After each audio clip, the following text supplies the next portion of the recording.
एक आलीशान बंगला जहां 16 साल की पीहू हाथ में खत लिए खड़ी थी और चुपचाप अपने पिता आरव को देखे जा रही थी।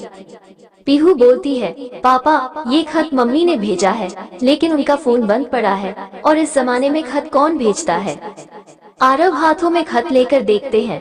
इस खत में वही खुशबू थी जो वो पहले महसूस कर चुका था। ये एहसास उन्हें 18 साल पीछे ले जाता है, जब वो पहली बार अपनी पत्नी प्रेमिका सानवी से मिला था। बाइक सीधे जाकर सानवी के पास रुकी।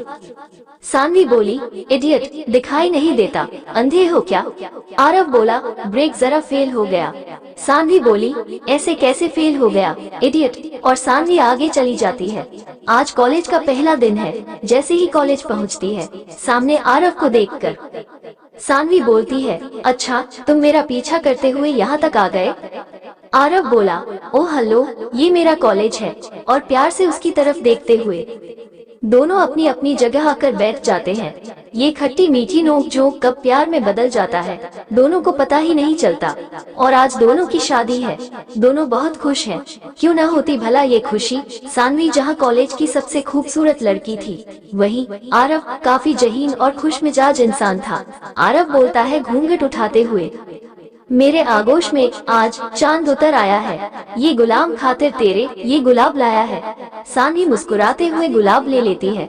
आरव ने सानवी के खूबसूरती का इतना दीवाना है, उसने हर जगह आईना लगा रखा था कि जब चाहे जहां से चाहे सानवी को देख सके, और कभी घंटों उसे निहारता रहता है। सानवी बोली, एक बात पूछूं?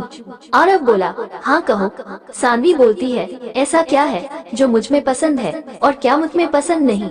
आरव बोला, मुझे तुम पसंद हो और इस आईने में कोई दाग पसंद नहीं। इसी खूबसूरत समा के साथ दिन गुजरते चले गए और महीनों के साथ साल गुजर गया। पीहू उनकी जिंदगी में एक खूबसूरत परी बनकर आई। अचानक जिंदगी ने एक मोड़ लिया, जो नहीं होना चाहिए था वो हो गया। आरव के दिल पे एक पहाड़ सा टूट पड़ा जब उसे मालूम हुआ कि सानवी को ब्लड कैंसर है।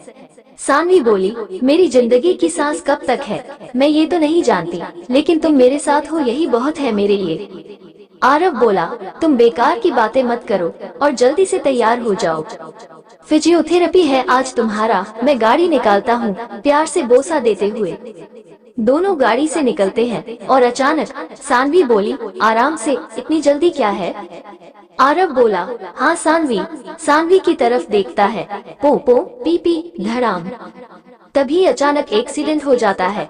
सानवी एक ओर और आरव दूसरी ओर। सानवी चीखते हुए सानवी की आंखें हॉस्पिटल में खुलती है और पता चलता है कि आरव ने अपनी आंखें हमेशा के लिए खो दी। घर पे आरव को जूस देते हुए सानवी बोलती है, फिजियोथेरेपी की वजह से सारे बाल झड़ चुके, चेहरा अब काफी बदल चुका है। आरव, आप बुरा न माने तो मैं नीदरलैंड जाना चाहती हूँ, मेरी आखिरी ख्वाहिश समझकर पूरी कर दीजिए। आरव बोला, ये क्या कह रही हो, अकेले तुम वहाँ क्या करोगी? काफी जिद के बाद आरव मान जाता है और सानवी नीदरलैंड चली जाती है। अब 5 दिन से उसका कोई फोन नहीं आया। पीहू और आरव काफी परेशान थे, और अब आया भी तो आज सिर्फ खत। सानवी खत लिखती है, मेरे हमसफर, मैं नीदरलैंड पहुंचकर एक हॉस्पिटल गई जहां मैं अपनी मर्जी से मरना चाहती थी। वहां मैं एडमिट हुई। जब तक ये खत आपको मिलेगा तब तक तो मैं दुनिया से जा चुकी होंगी, लेकिन आपने कहा था कि आपको मेरे चेहरे के आईने में दाग नहीं पसंद, और आपने धीरे धीरे वो सारे शीशे तोड़ डाले जिसमें मेरा अक्स दिखता था। मैं जानती हूँ कि आप अंधे नहीं, मेरी तकलीफ आप नहीं देख पाते थे और मैं आपको इस हाल में नहीं देख पाती। मैंने अपनी मर्जी से ये रास्ता चुना है ताकि मैं सुकून से मर सकूं, और आपके सामने मरकर मैं आपको और कोई तकलीफ नहीं दे सकती थी। आज मेरा आखिरी दिन है। जब ये उड़ान मेरे हिंदुस्तान की सरजमी को छुएगी, मेरी रूह परवाज कर चुकी होगी। पीहू का और अपना ख्याल रखना, आपकी सानवी। आरव के हाथों से खत गिर जाता है जिसे उठाकर पीहू पढ़ती है।